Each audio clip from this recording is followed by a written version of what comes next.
아버지 감사합니다. 경배와 찬양도 기도도 하나님의 말씀을 경청하기 위한 과정입니다. 오늘 말씀을 통해서 하나님의 나라 목적지 예수 그리스도를 통해서 안전하게 안착하게 하옵소서.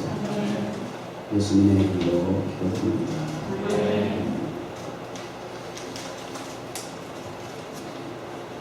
그가 오신 이유는 뮤직바이 무선이네. 작곡이 무선이야. 어쨌든 이렇게 썼어요.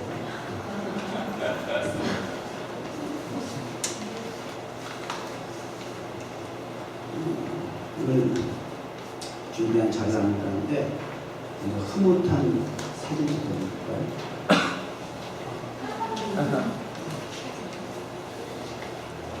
사자들이 어린 양과 뛰놀며 어린이들 함께 뒹구는 참사랑과 기쁨의 그 나라가 이제 속히 오리라. 굉장히 아름답죠? 아웅당하고 야독강식의 그 세계 속에서 살던 우리 이 세상에 피리 나는 사람이 저런 사람이 그러니까 흐뭇해요, 그죠? 마음이 감동이에요. 두 번째 사진. 이 사진은 쌍둥이인데 한 아이는 병이 들어서 죽어가요. 그래서 인큐베이터 안에 있는 거예요. 근데 수칙을 어기고 간호사가 건강한 그 다른 쌍둥이를 같이 인큐베이터 안에 넣었대요. 그랬더니 좀 이따 두고 보니까 이 아이가 건강한 아이가 병든 아이에게 손을 얹고 있다는 거예요. 그래서 참 신기하다 그랬는데 이고 나서 얼마 후에 이 아이 심장박동, 호흡, 체온 이런 게 정상으로 돌아왔다. 이런 또 감동이 있는 글이 있더라고요. 그래서 감동에 대한 장면을 봤고요. 이번에는 좀 불편한, 불안한 그런 사진을 볼까요? 이건 이제 자동차 충돌 테스트 한 장면이에요. 실제 사고 현장은 아니고. 그런데 충돌이 많이 일어나죠. 충돌. 또 다른 사진 하나 보게 되면 이건 우리가 잘 아는 거죠. 9/11 때 비행기가 월드트레이드 충돌하는 장면. 감동이 있고 충돌이 있어요. 충돌은 또 다른 말로 하면 충격 이렇게 얘기할 수 있을 것 같아요.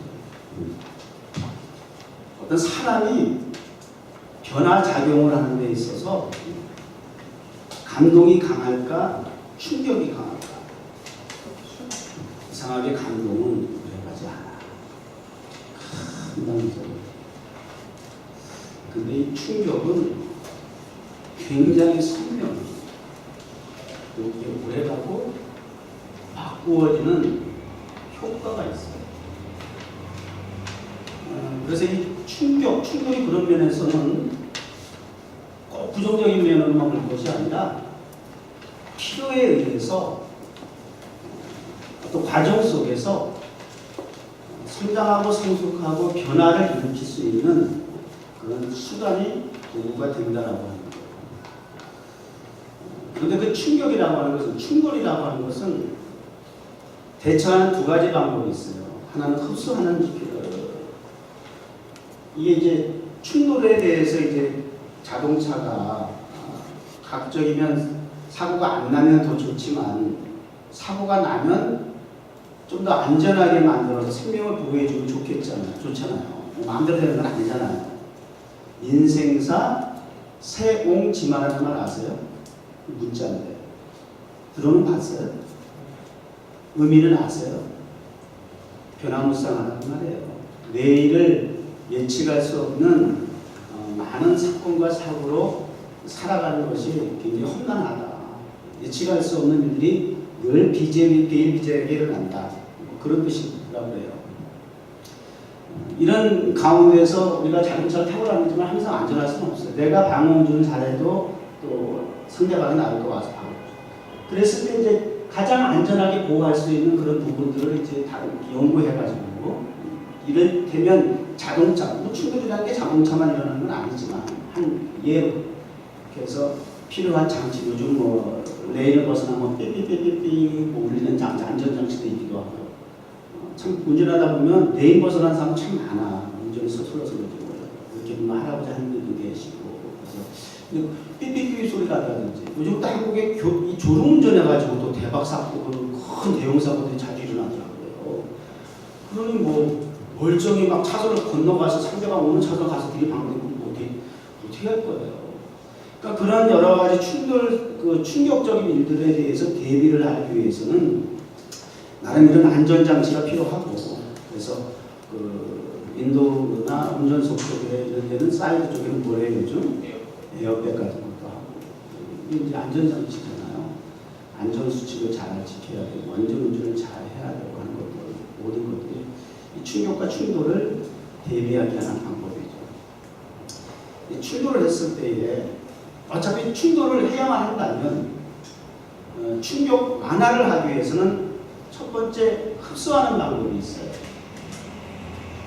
스펀지와 같이 플렉시블하면 그 충격 강도가 줄어든다고 해요. 우리가 신앙적으로 그걸 좀 적용한다면 원수가 나를 괴롭혀. 근데 그 원수하고 내가 낙하파식으로 싸울 수는 없어.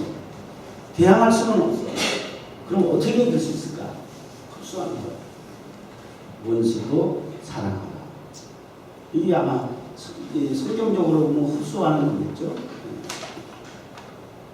못하면 신앙 없는 사람들, 낙하파식의 사람들하고 이성적으로 우리가 세상적인 논리를 가지고 그렇게 해서 우리가 극복할 수 없어요. 차라리 흡수하는 방법이 있어요. 원수까지 품을 수 있는 흡수력이 그 대신 있어야 돼. 어설프면 안 돼. 그 다음에 하나는 더 세운데 저항력을 키우고 면역성을 키우는 데 바이러스가 왔다 가도 침투 못하게 그 저항력이요. 그러니까 같은 자동차끼리 충돌을 한다고 하면 나는 이 상대방 자동차보다 더 세운데 탱크를 타고 다닙니다. 그러면 이제 나는 안전해요. 그러면 상대방이 피해를 주죠. 어쨌든 이런 것들이 이제 그 충격에 대처하는 방법이다. 이런 생각을 해보고요.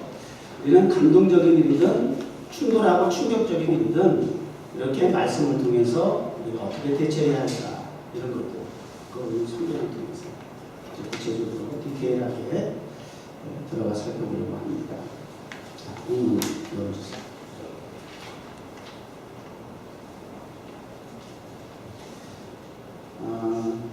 히브리서 10장. 그러므로 너희 담대함을 버리지 말라. 이것이 큰 상을 얻느니라. 뭘 버리지 말라 그랬어요? 담대함을 버리지 말라. 그 다음에 36절. 인내가 필요함. 뭐가 필요하다고요? 인내. 자, 버리지 않는 것과 필요한 것은 다를까요? 같을까요? 버리지 아니해야 할 것은 필요한 거잖아. 똑같은 말이야. 버리면 안 돼. 왜? 필요하니까. 그러니까 버리지 아니할 것과 필요한 것은 같은 동의어예요. 필요한 거예요. 중요한 거예요. 여러분, 필요, 가치, 간에 따라서 필요의 중요성을 아느냐 모르느냐가 굉장히 중요해요. 거기에서 우리가 혼란이 오고 혼돈이 오기 때문에 분별을 못하기 때문에 우리가 자꾸 실수하고 넘어지고 불행하다 그러는 거고 한숨 쉬고 그러는 거예요. 근데 정확하게 성경이 제시한 복음적인 필요를 우리가 정확하게 알면은 동일한 상황 속에서도 우리는 감사하고 기뻐하고 즐거워할 수 있다는 거예요. 그러니까 무엇이 필요하고 무엇을 취해하고 버리지 말아야 할 것인가를 아는 지각이, 감각이, 영성이, 지혜가, 총명이, 명철이 필요해요. 그런데 오늘 성경은 그 필요한 두 가지를 뭐라 그래요? 담대함, 인내라고 했어요. 자, 이 담대함에 대해서 제가 여러 번 제가 성경을 통해서 말씀드려서 컨피던스, 담대함 몇 번 정도 기록이 됐다고 제가 언제나 말씀드린 기억이 나는데 담대함에 대해서 그 두려움 마라 담대함 이런 그 동료가 성경에 한 몇 번 정도 기록이 됐다고 제가 말씀드렸죠. 흐리지 말고 클리어해야 돼요. 365회. 난 365불 그런 줄 알았어. 내가 돈소리만 들으면 365회 받았어. 어디서 많이 듣던 숫자죠? 1년이 365일. 그런 면에서 담대하라는 얘기는 365일 잊지 말고 간직해야 할 말씀입니다. 매일, 날마다, 때마다, 순간마다 하루 종일 365일, 1년 360 잊지 않고 우리가 지켜야 하고 간직해야 하고 소중하게 품어야 할 말씀입니다. 그 말씀이 얼마나 중요했으니 강하고 담대하다 두려워하지 말아라. 여호수아 1장에 보면 얼마나 여호수아가 이렇게 반복적으로 말씀하시는 걸 몰라요. 담대함을 버리지 말아라. 이유가 뭘까요? 그 필요하면 왜 필요한지 목적이 있을 거 아니에요. 담대함을 버리지 말아야 할 까닭은 큰 상이 있기 때문에. 큰 상을 목표로 하고 있기 때문에 담대함을 잃어버리면 안 돼요. 그 다음에 인내가 필요하다고 했어요. 왜요? 하나님의 뜻을 행한 후에 약속을 받게 합니다. 약속, 큰 상, 긍휼. 하나님의 약속이 우리에게 가장 큰 상이에요. 어떤 상을 말하세요? 어떤 상? 여러분 인생의 목표가 가치관이 뭐예요? 도대체? 어디에 여러분 목숨을 겁니까? 지금 무엇 때문에 아웅다웅 발버둥을 치면서 살아가고 있습니까? 왜 밤잠 안 잔다는 소리가 나옵니까? 왜 밤잠을 설쳐가면서 마음의 근심과 걱정을 끈을 놓지 못하면서 우리가 목을 내서 살아가는 까닭이 뭐냐고요? 목표가 목적이 어디에 있길래? 바라는 큰 상이 도대체 여러분이 얻기 원하는 대가가 무엇입니까? 이런 것들 정리해야 하는 것이 우리 신앙생활이에요. 큰 상, 하나님의 약속이랍니다. 하나님의 약속이 우리에게 가장 큰 상이 되어야 돼요. 그러니까 이 세상에서의 그 물질과 인간과 대물관계, 대인관계 이런 관계 속에서 우리가 세속적인 것을 취하려고 하는 그것을 상으로 바라보는 세상 인생사와는 달라야 될 거 아니에요. 우리는 하나님의 나라, 하나님의 나라의 상급을 하는 거니까 이 땅의 소망이 아니라 영원한 하나님의 나라가 약속이 우리의 소망이 되는 거예요. 그러기 위해서는 담대함을 버리면 안 됩니다. 히브리서 4장 16절에 그러므로 우리가 긍휼하심을 받고 때를 따라 돕는 은혜를 얻기 위하여 은혜의 보좌 앞에 담대히 나아갈 것입니다. 은혜의 보좌 앞에 나가는데 담대히 나아갈 것입니다. 오늘 여러분 담대하죠? 지금 여기 은혜의 보좌 앞에 지금 우리가 나와 있어요. 현장, 그 현장에 있어요. 담대합니까? 아니면 아직도 세상적인 일들로 말미암아 고민하고 있습니다. 몸은 와서 앉아있는데 마음과 생각과 정신은 딴 데 있지 않습니까? 마귀의 가장 강력한 무기의 수단은 뭐냐면 우리에게 보따리를 선물하는 거예요. 보따리를 선물해요. 보따리를 제공합니다. 선물 보따리를 우리에게 왕창 제공합니다. 헬렐레 하고 좋다고 받죠. 우리가 보면 그 마귀가 우리에게 주는 선물 보따리 안에는 근심과 걱정과 염려와 불안과 두려움이 그 안에 가득할 것이에요. 보이기에는 선악과 같이 보암직하고 먹음직스러워서 미혹이 될 만하지만 그러나 그것을 따먹은 이후에 찾아올 불안과 두려움과 얼마나 하나님이 아담을 찾고 하와를 부르는데도 아버지 앞에 나갈 수 없어. 부끄러움의 수치로 불불 떨면서 어둠에 가려 자기 수치를 가려. 이게 마귀의 전략이에요. 그거를 한 보따리 준비해가지고 우리가 갖다 주는 거야. 기분 좋다. 막 신난다고 한 보따리 열어봐라. 그 안에 불안과 초조와 근심과 걱정이 그 안에 가득한 거예요. 그러니까 예배드리러 오는 시간은 하나님의 보좌 앞에 여러분의 마귀에게 그 밖에서 세상에서 받은 그 근심 보따리 그거 혹시 여기까지 안 갈 거면 더 좋아. 그걸 또 기어코 여기까지 또 들고 온다.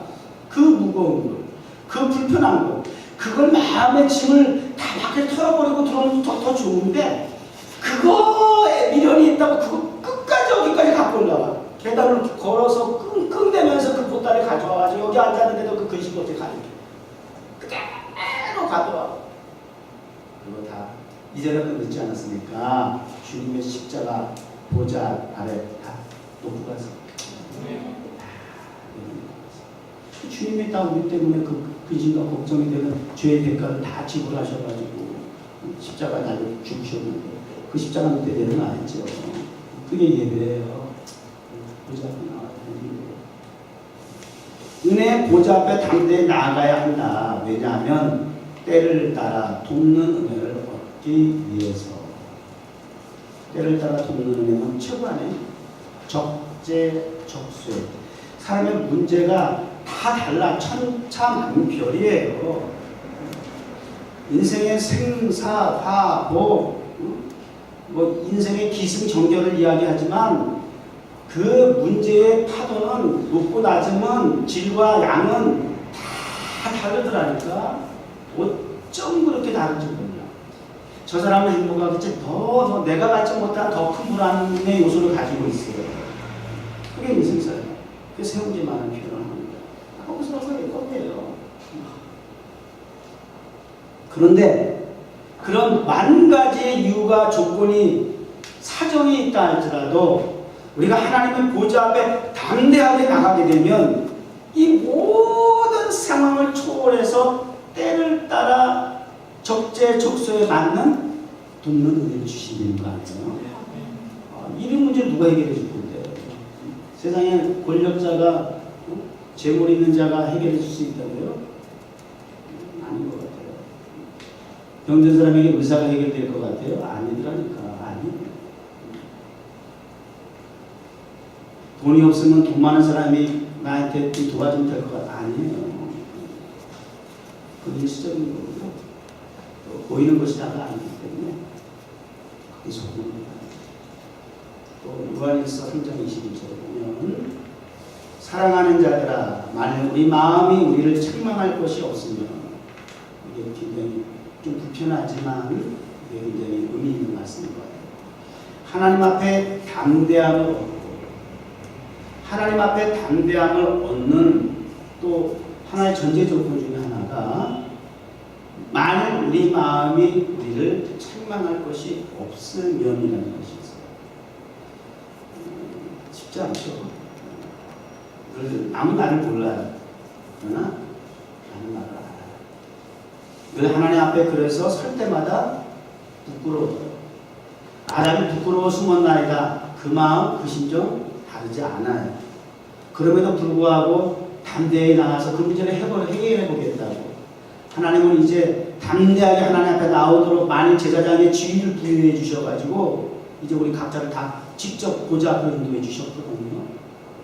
그러나 우리 하나님 앞에 설 때마다 우리 자신을 돌아보면서 기왕에 하나님 앞에 나올 때에 우리 자신을 돌아보고 우리 스스로 부끄럽고 책망할 일이 없도록 준비해서 나오면 더 좋겠죠?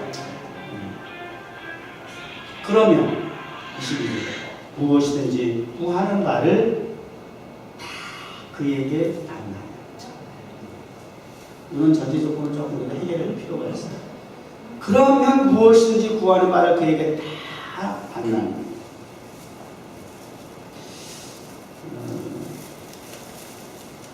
마귀는 우리를 미치시키고 기를 죽이고 그러기 위해서 불안과 근심과 걱정거리를 자꾸 소물한다. 이거 이제 우리 하지 마십시다. 강대함을 잊지 말아요. 그러면 하나님의 뜻을 행한 후에 약속을 받는다. 큰 상을 받는다. confidence. 네. persevere. 강대함, 인내. 여러분 꿀 좋아하세요? 꿀 한 숟가락에 우리가 한 입에 넣으면 되는 그 한 숟가락의 양이 버린 꽃을 4,200봉을 완곡해서 만들어 놓는 것이 한 숟가락의 양이에요. 제가 연구한 건 남의 것을 알았어요. 근데 그거 알아야 할 필요가 없어 있어요. 그거까지 이거 제가 해야 합니까? 그건 여러분이 하세요. 혹시 자료 공개된 게 좀 틀리면 통계가 잘못됐으면 그걸 지적해 주세요. 끝나고 나서. 그거는 뭐 진리가 아닙니까? 4,200번이면 어떻고 5,000번이면 어떻습니까? 근데 그런 거 가지고도 예민한 사람이 있어. 그래서 잘못 찾아서 누르니까 진리가 아닌 거 가지고 말고 한 12번 그렇게 할 일이 없어요. 어디에 꽂혀야 되는지 어디에 올인해야 되는지 좀 세게 아주 판단할 수 있어야지. 그래 5,000번이나 하자고. 3,000번이면 어쨌든 중요한 건 엄청 많다는 거 아니야. 우리가 한번 홀라당 먹어버리는 그 꿀 한 숟가락의 양을 위해서 꿀벌은 4,000~5,000번을 드나도 왔다 갔다 한다는 그 노력이 있다는 거 아니에요. 그 인내가 있다는 거 아니에요. 그 대가를 지불했다는 거 아니겠어요. 작곡가 하이든 있어. 그죠? 어떤 곡을 작곡했어요? 유명한 곡, 대표적인 곡. 오라토리오 천지창조를 썼어요. 근데 그 곡을 쓰기 전에 800곡 정도를 썼어요. 800곡을 쓴 이후에 만들어진 곡이 이 오라토리오를 완성한 천지창조라는 거예요. 그러니까 천지창조 오라토리오는 800곡이 있었을 때, 있고 나서 나온 곡이다. 이런 얘기도 하고요. 미켈란젤로의 유명한 그림인 거예요. 최후의 만점. 8년 동안 2,000번 이상을 스케치를 해서 나온 그림이죠. 우리 장부사님 같이 리액션을 해주면 참 좋아. 너무 깜짝 놀랐다. 너무 좋아. 역시 우리 세대 코드가 맞는 거야. 그걸 어쩔 수가 없어. 우리 젊은 세대 보고 내 코드 맞춰달라고 내가 볼 때는 욕심이야. 우리 것 같아. 이건 어쩔 수가 없어. 감성이 같으니까. 터치하는 게 같으니까. 공간에 막 그냥 바로 오는 거지. 그래서 우리 장부사가 좋아. 나한테는 꼭 필요해.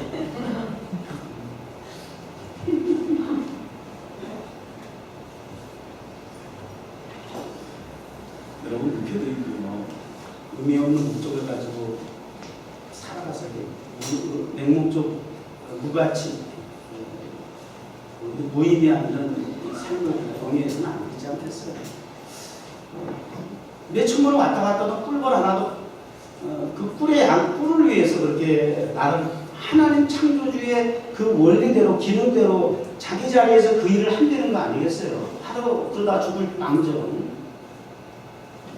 그런 벌꿀 하나도 그렇게 살다 간다고 한다면 우리 인생 더더군다나 큰 상, 하늘의 하나님의 상급, 약속을 목표로 하고 목적으로 의미를 가지고 살아가는 저와 여러분이 그 의미를 가지고 있는데 맹목적? 이건 말도 안 되지. 무의미? 이렇게 살면 안 되지 않겠어요? 이런 것들 좀 우리가 오늘에서 말씀의 제목이 체크포인트예요. 체크포인트. 자동차도 체크포인트가 있고 우리 몸도 체크포인트가 있고 우리 영적인 부분도 하여튼 건강하고 안전하고 행복하려면 체크포인트가 필요한 거예요.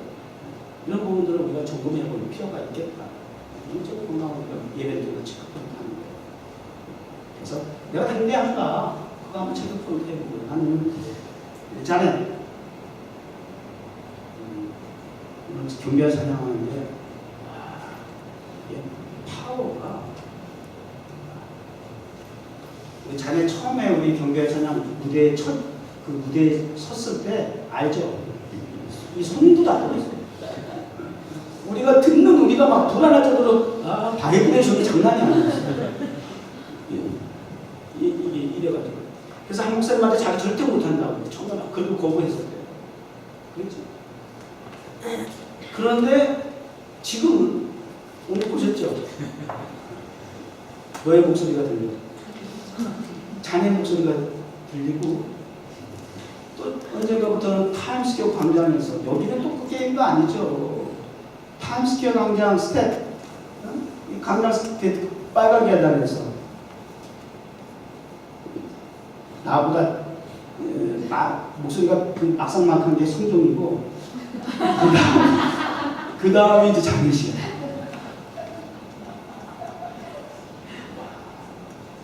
화음까지 담대한 가면 이런 거야. 이런 데 담대하면 엉뚱한 데 가서 싸우는데 담대한 거지 마. 안 돼. 사람들하고 그렇게 해가지고 맞짱 떠서 되지 않아. 골리앗 앞에 똑같은 수준으로 서서 싸울 수 없어. 왜 싸워야 하는지 동기와 목표가 정확해야 돼. 성경적이고 하나님 원하신 기뻐하신 뜻이 있어야 돼. 그러면 아까 정하는 그게 테이프고 내가 자전거에 비유할 정도로 충돌하면 그냥 끝나는 거야. 근데 물맷돌이 가능하게 하더라고.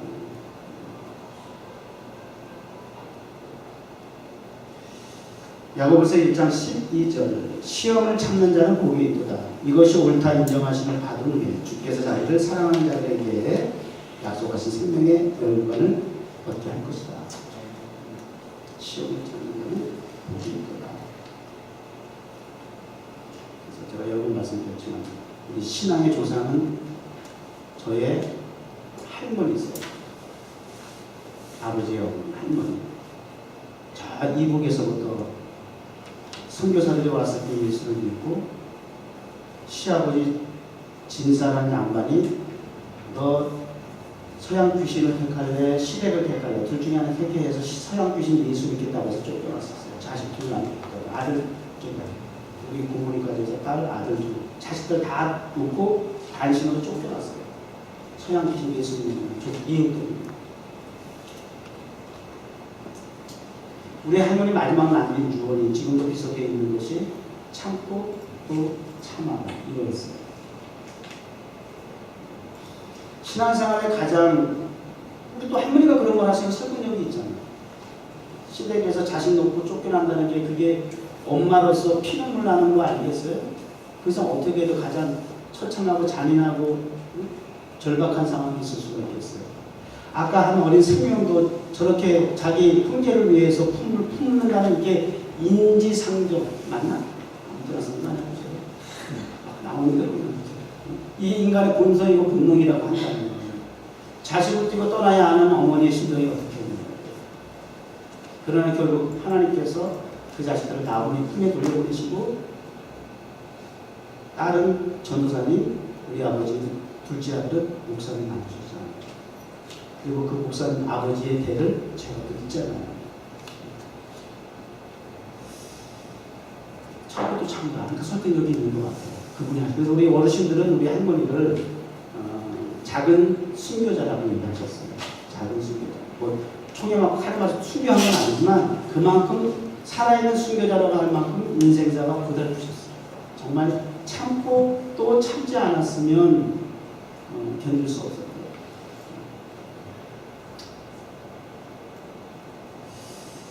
낙심하게 하는 것, 로스트 하트라고 했죠? 마음을, 심장을 잃어버리면 어떡하겠어요? 죽은 차이는 손거지. 어떤 것보다. 낙심하지 말라는 거. 낙심을 자꾸 갖다 주는 거죠, 우리에게. 인내하지 못하고, 담대하지 못하고, 위축되고. 여러분, 우리는 목적이 있고 목표가 있습니다. 의미가 있습니다. 왜냐하면, 우리에게 소명을 주시고, 사명을 주신 하나님의 의도하신 뜻이 있기 때문에. 그래서 이 오레디슨 목적이 이끄는 삶이 그래서 대박을 하고 설득력이 있는 거예요.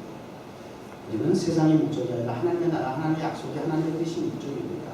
그 목적이 나로 하여금 이끌어가는 삶을 살아가게 바뀌는 겁니다. 내가 어떻게 해봐야지 라고 하는 것은 하지 못해요. 그 목적이 나로 하여금 동기부여가 돼서 사나 죽으나 주의 영광, 주의 나라, 주의 뜻이 이루어지리라. 주여 아버지 나로 하여금 이 잔을 지나가게 하옵소서. 그러나 나의 원대로 마옵소서. 아버지의 원대로라면 제가 마시겠나이다. 이게 목표야. 내가 죽고 사는 게 문제가 아니라 하나님의 뜻이, 하나님의 영광이 이루어지는 게 목적입니다. 그것이 예수 그리스도도 그 목표를 따라서 그 목적이 이끄는 십자가를 지신 거예요. 내가 뭘 해야지 절대 그렇게 되지 않아요. 그건 못 가더라고요. 그래서 그 목적이 이끌도록 맡기면 말씀의 진리가 성령의 나로 하여금 가만한 충만히 하시고 이끌어가는 거예요. 억지로 하면 그게 되겠냐고. 그러니까 기쁨과 감사가 지속되도록 하게 되지 않을까. 그런 말씀이고요. 그 다음에 37절.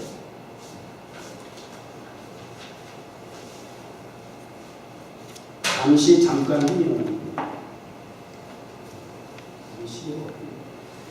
잠깐 후면 오시리가 오시리니 지체하지 아니하시리라. 자, 큰 상, 하나님의 약속 그랬어요. 이거 목표잖아요.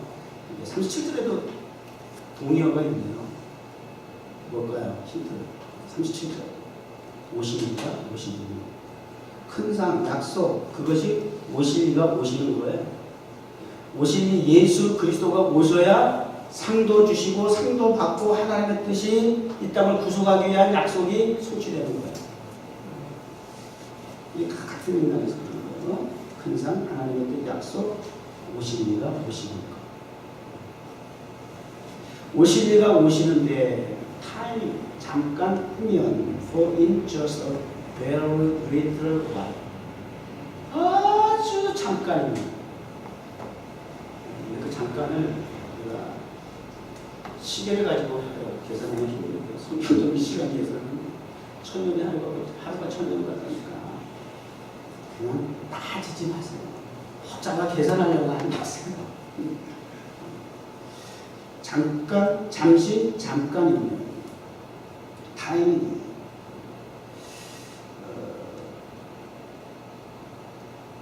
절대 우리가 쓰지 말아야 할 용어가 있어요. 섣불리 예단하고 예측하고 판단하지 말아야 할 용어가 있어요. 그것은 마지막이라는 거예요. 내가 이 마지막이야. 마지막은 하나님만 사용하실 수 있는 고유인사예요. 하나님만 판단하실 수 있는 타이밍이에요. 막 내가 마지막을 결정하고 목숨 쓰고 자기가 마지막이야 뭐 이러고 막 시도하고 그 마지막에 지금까지 몇 번에 솔직히 얘기해봐. 이번에 마지막이고 결심하고 막 이를 악물고 내가 정말 마지막이라는 신정은 내가 막 이렇게 할 거야. 막 마지막 수백 번도 했지. 우리가 오르내릴 경우는 아닌 것 같아요. 마지막은 하나님이 주는 거죠. 과정과 마지막을 혼돈하지 마세요. 과정은 우리는 자꾸 마지막이라고 판단해요. 끝과 마지막은 하나님의 오토리티예요. 하나님의 절대 주권이에요. 공중에 나는 새도 하나님께서 허락에 떨어집니다. 마지막은 하나님의 손에 있습니다. 하나님의 주권. 우리가 결정할 사항이 아니에요. 우리가 예측하고 예단할 일이 아닌 거예요. 그러니까 과정 속에 있는 겁니다. 상을 하나님 주 예수께서 오시는 날을 하나님의 약속이 성취될 것을 우리는 목표와 목적이 아직 남아있기 때문에 항상 우리 과정 속에 있는 거예요. 그 다음에 이제 마지막 38절. 오직 나의 의는 이제 결론 부분입니다.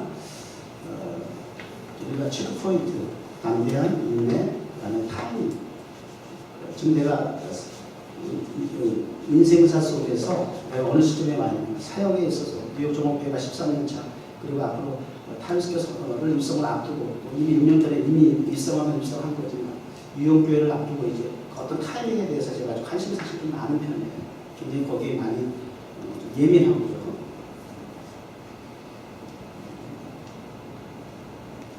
저는 그 AM이죠.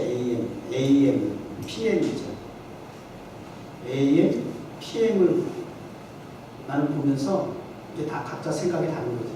나는 AM이라는 생각이 딱 들었어. 나는 AM이구나. 그걸 그냥 편하게 읽으세요. AM입니다. 그러니까 AM이라는 것이 불안 요소도 있을 수 있는데 AM이 알고 보니까 PM을 준비하는 시간이다. 센스 있는 사람도 팍팍 또 알아. 무슨 말이지? AM이더라고요. 내가 AM을 신경 본게 AM이더라고요. AM인데 AM을 보면서 내가 PM이 남았구나라고 하는 생각을 하게 됐어요. 그래서 타이밍에 대한 부분 하나님께서 해석을 해주신 것 같아요. 지혜 주신 것 같아요. 하나님 부분이 있어요. 그 다음에 이러한 일들을 이제 결론적인 부분에서 오직 체크포인트 가운데서 이제 이런 것들 인내, 담대함, 뭐 시간적인 거 이런 것들 결론적인 부분은 결국 믿음으로 나가는 거예요. 믿음의 이제 정점은 믿음이에요. 믿음이 없는 담대함, 믿음이 없는 인내, 믿음이 없는 타이밍 뭐가 중요해요? 뭐 길게 살고 짧게 살고가 그걸 뭐 대단한 겁니까? 뭐 길게 산다고 뭐 또 높은 위치에 있고 소유가 많다고 해서 그 사람이 꼭 행복하다고 생각하고 부러운 건 아니잖아요. 길고 짧은 것도 중요한 것도 아니에요. 길든지 짧든지 많든지 적든지 뭐 어떤 사유고 이유가 있든지가 사연이 있든지 간에 중요한 것은 믿음이 있느냐 없느냐. 믿음이 이게 중점인 거야. 믿음이 이제 체크 포인트야 이해하는. 따라서 오직 의인은 믿음으로 말미암아 담대함도 인내도 시간적인 개념도 믿음으로 말미암아 사는 것이다. 이렇게 정리하는 거예요. 믿음으로 사는 사람의 공통점과 특징이 있다고 한다면 뒤로 물러가지 않는다. 후퇴하지 않는다. 뒤로 물러가 측면에 빠지지는 않는다. 이게 담대하지 못하면 뒤로 물러가는 거예요. 담대하지 못한 사람의 특징이에요. 쉽게 포기해요. 인내하지 못한 사람의 공통점이에요. 쉽게 포기해요. 일어나요.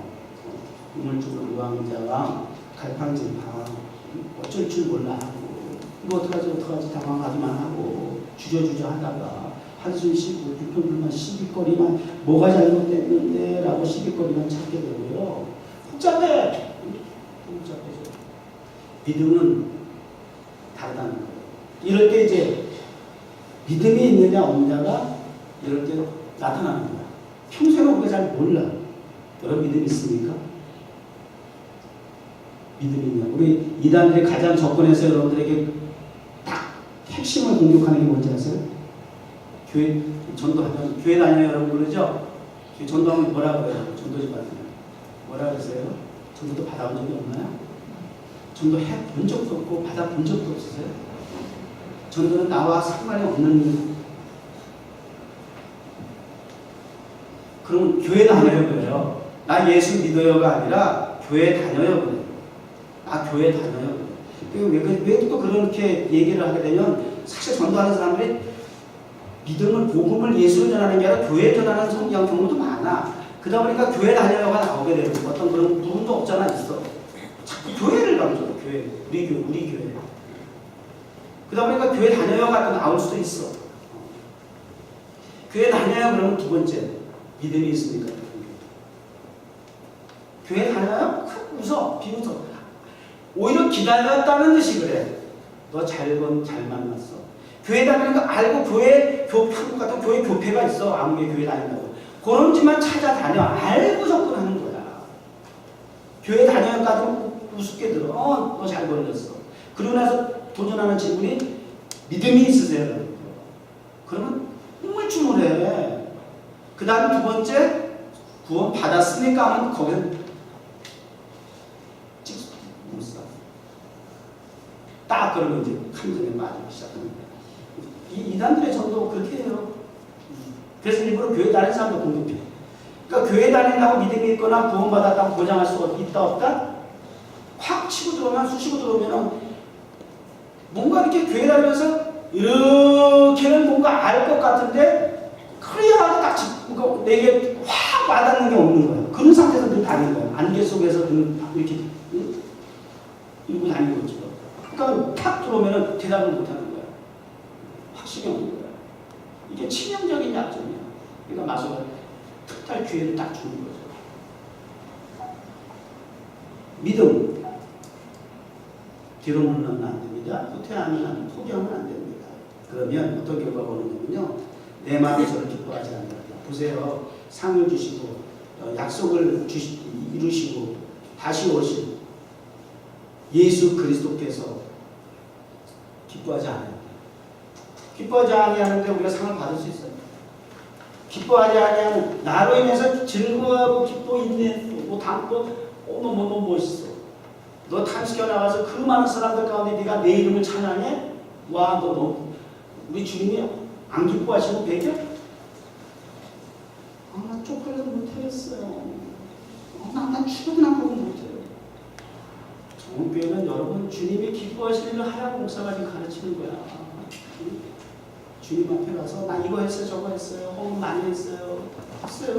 그게 얼마나 주님을 감동시키시나 모르겠어요. 그런데 주님이 가장 기뻐하는 건 하나 내가 알아서 하게 전도하는 거예요. 영원구원하는 거예요. 사람들 앞에서 당신 이름을 드러내는 거예요. 그거 당연한 거 아니에요? 자식이 어디 나가서 아빠를 자랑할 정도가 돼야지. 제가 무능력해도 우리 아빠에 대한 확신을 가지고 자랑을 할 수 있어야지. 누가 뭐래도 난 아빠가 제일 자랑스러워. 제일 사랑해. 이런 정도 돼야 되는 거지. 아빠를 얘기하는데 ጭ물같이 남들 아빠 자랑하는데 아빠 얘기 못하고 그러면 또 되겠느냐고요. 세상 그런 아빠 보면 많아요. 어디든지 자식이 떳떳하길 원해요. 그런 걸 즐거워하고 기뻐하는 거예요. 아버지는 다른 어떤 큰 부들을 바라는 게 아니에요. 그런 당대함을 보여주기 원하는 것이에요. 최고가 전도예요. 사람들 앞에서 당대하게 복음을 전하는 거예요. 예수를 높이는 거예요. 최고가 기뻐하세요. 그 영혼이 돌아오면 하늘나라에서 춤을 추신대. 그러잖아요. 내가 목사들이 오면 안쪽도 안 하신다가 누구 하나 오면은 막 아무것도 안 해요. 거꾸로 얘기했나? 얘기하지 말자. 얘기하면 이 세상이 좀 이상해져가지고 말이야. 이상한 이야기도 많이 나와. 말 같지도 않은 소리가. 얼마나 전부를 안 하고 얼마나 정말 그러면 그럴 수 있을까? 우리 교회 탐스케에서 얘기했을 때 목사님이 첫 차기 때 몇 번 이렇게 천만 차로 오신 목사님이 목사님 나도 못하겠어. 누구 내려갔어요. 그래서 목사님이라고 하시지만 남에게 젊은 애들이 기특하네 그러셨어요. 목사님. 나도 목사님은 못해. 근데 야 어떻게 우리 아이들이 저거 하는 거 그것도 어쩌다 보면 이벤트도 아니고 처음에 이벤트를 하고 싶었지. 저거 그것을 하고 싶겠어 나라고 처음에 시작할 단계만 하더라도 이벤트를 하고 싶었지 정기적으로. 근데 이렇게 매주 하게 될지 나도 정말 그렇게까지 하기 정말 부담스러웠지.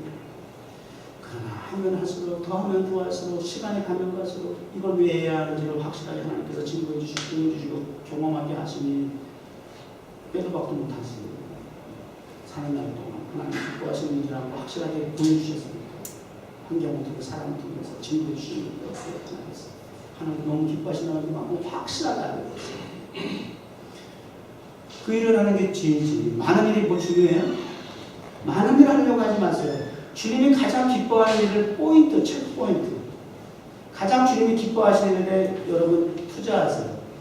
헌신하세요.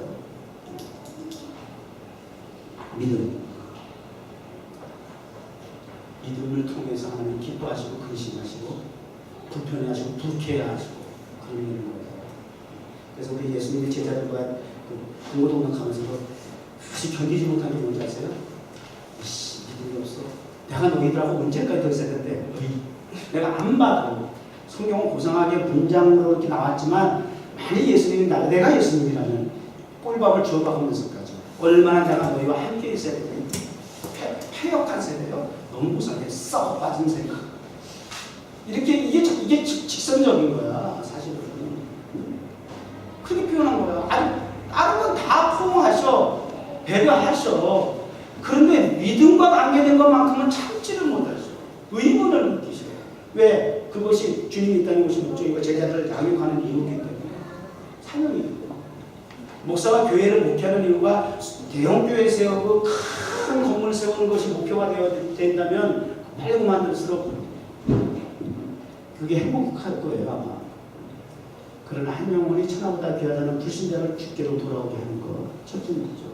그리고 돌아오게 한 이후에 제자와 삼는 거예요. 그 한 영혼을 통해서 또 다른 영혼을 구원할 수 있는 제자가 되게 하는 거예요. 많은 사람이 있는데 전도하지 않고 그 사람을 통해서 새끼를 낳지 않는다면 이거는 불임, 그 뭐라 그래, 남지 못하는 불임이죠. 그거 옛날 같아서 7가지 중에 하나야. 뭔가 집에서 쫓겨나야 돼. 큰 죄야. 영적으로 재생산되지 못하면 하나님 앞에 부끄러워요. 하나님 부끄럽죠. 하나님 굉장히 불편해놨어요. 여러분, 그래서 저는 이 헌금 들어오면 가장 기뻐하는 기도 제목이 뭔지 아세요? 영혼 구원을 위해서 기도 제목이 올라올 거예요. 영혼 구원을 위해서 기도 제목. 나 이것저것도 다 필요하지만 아무도 영혼 구원을 위해서 기도 제목이 나오는 게 가장 필요해요, 사실. 그게 가장 큰 가치고 목적이기 때문에 하나님 기뻐하시는 것이기 때문에.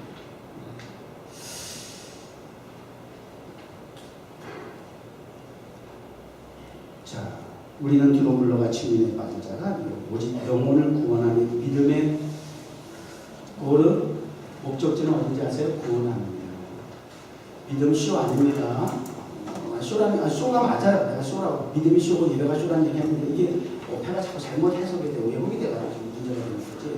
그냥 보여주기식이 아니라는 얘기예요. 깍두기 외형적인 것만 갖고 얘기하는 건 아니라고 얘기해요.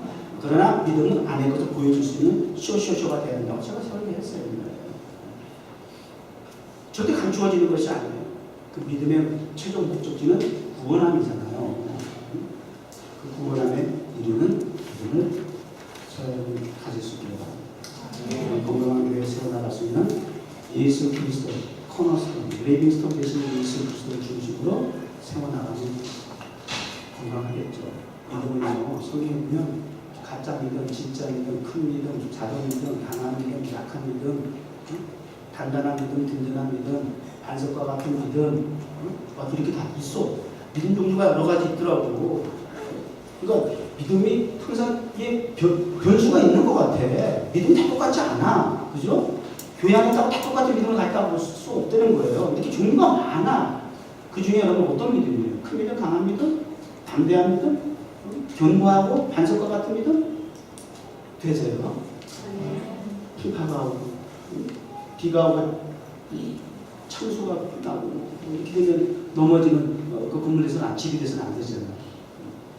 리빙스톤, 코너스톤 대신 예수 그리스도 중심으로 건강한 교회에서 나오는 저와 여러분 되기를 다시 주님으로 축원합니다. 감사합니다. 세상이라는 이 죄악으로 말미암아 오염된 먼지조차도 바이러스들이 철철 넘치는 이 세상에서 우리가 거룩과 정결, 건강을 유지하는 것은 거의 기적과 같은 일입니다. 어떻게 보면 이 미역정원 교회는 하나님의 지는 그러한 모든 죄악상으로부터 보호되는 영적 인큐베이터가 아닌가 하는 생각도 듭니다. 하나님 속에서 우리가 서로 우리 어린아이가 병든 아이를 위해서 손을 얹은 것처럼 함께 어깨동무하면서 하나님의 나라 건강하게 세워나갈 수 있는 교회가 되어서 이것이 먼저 전제될 때에 세상과 문화와 환경을 바꾸는 능력이 흡수하는 방법과 또 저항하는 방법, 대항하는 방법을 통해서 하나님께서 순복하고 가까이 하면 그리고 마귀를 대적하게 되면 그 마귀는 피한다고 했습니다. 이러한 성경적인 원리대로 승리하는 교회 되게 하여 주옵소서. 예수님의 이름으로 기도합니다.